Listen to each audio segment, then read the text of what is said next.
turning back, no turning back. I just have to call up a very special guest. His name is Derek Sloan.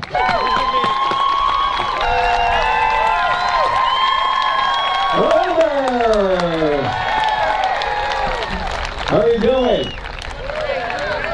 So listen, I think it's actually a good thing that they locked the church doors. Okay. Because you wouldn't have had room in there anyway. Right.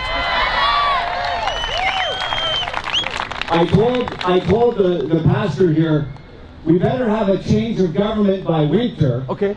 Because we need to have some place for you guys to go. But until then, we have lots of room and the weather's great out here. Right. Pastor, I think you're going to need to get a new church. You're going to have to build out that footprint to be able to accommodate all of these people. I told him if he's not careful, he's going to have the biggest church in Canada.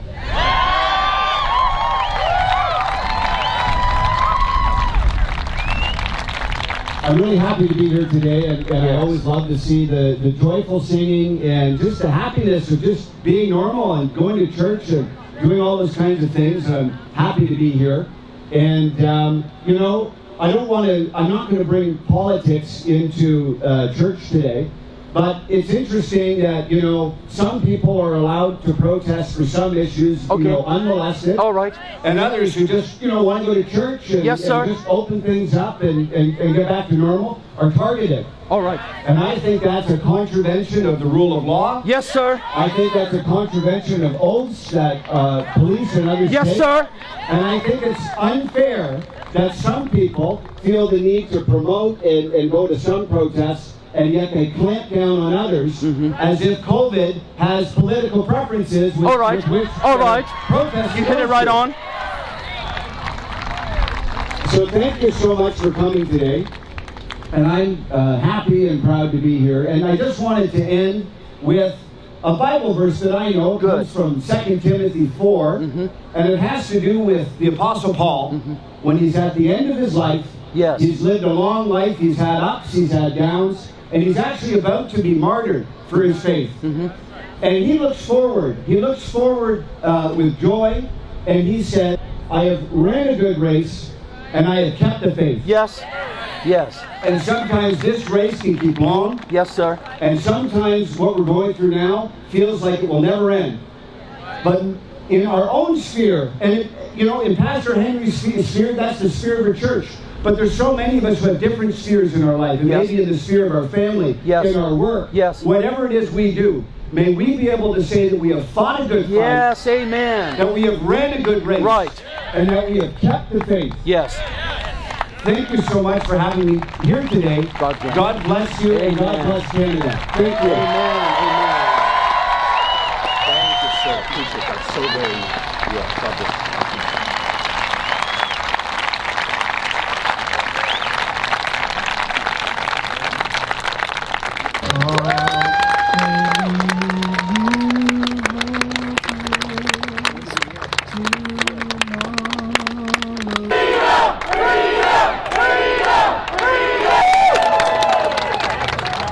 Doing just fine out here.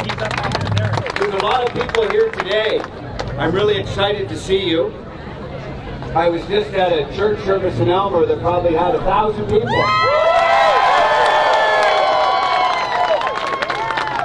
I told Pastor Henry if he's not careful, he's going to have the largest church in Canada.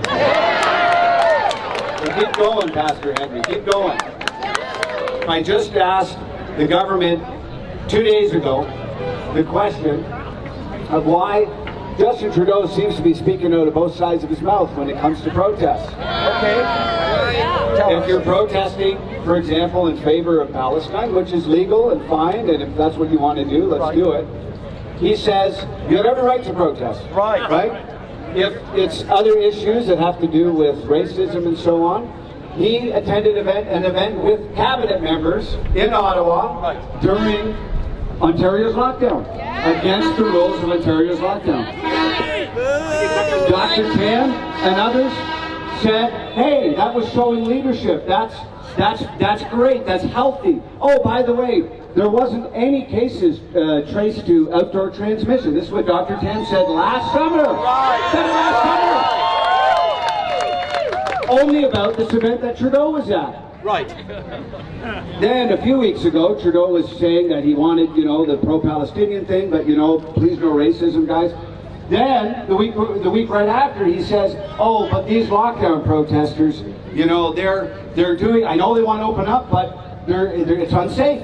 They're potentially spreading COVID and all this." So I asked the government, does the Prime Minister believe in freedom of assembly for everybody, or just for the causes he personally endorses? All right. And it seems as if he only believes in rights for people that believe what he does.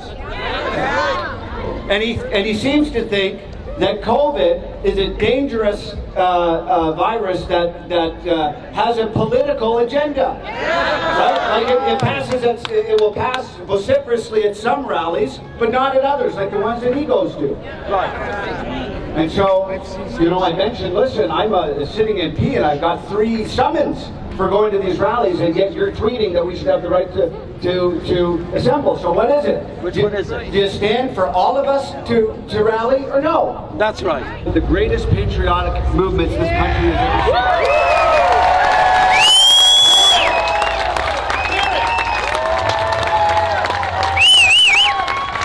And we won't stop, and I won't stop until I weld this movement and all other affiliated movements in this country under one banner. And we will take this country back.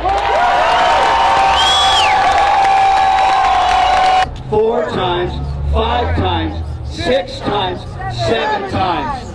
And at the end of that 7th march, on the 7th day, Yes, sir. they let loose with a shout. They shouted, and the walls came down.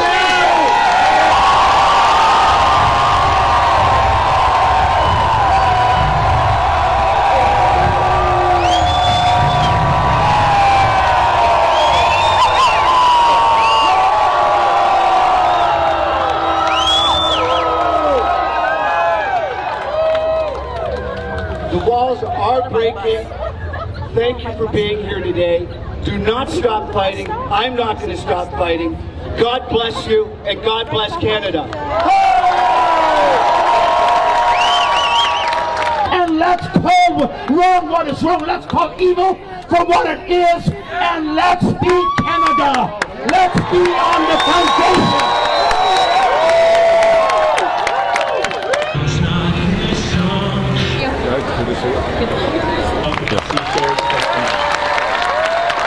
Hello, Waterloo. Hello, Kitchener-Waterloo. How are you? Praise God, we can still gather in the open air. I'm looking at the walls now, and they will break and crumble. 1, 2, 3.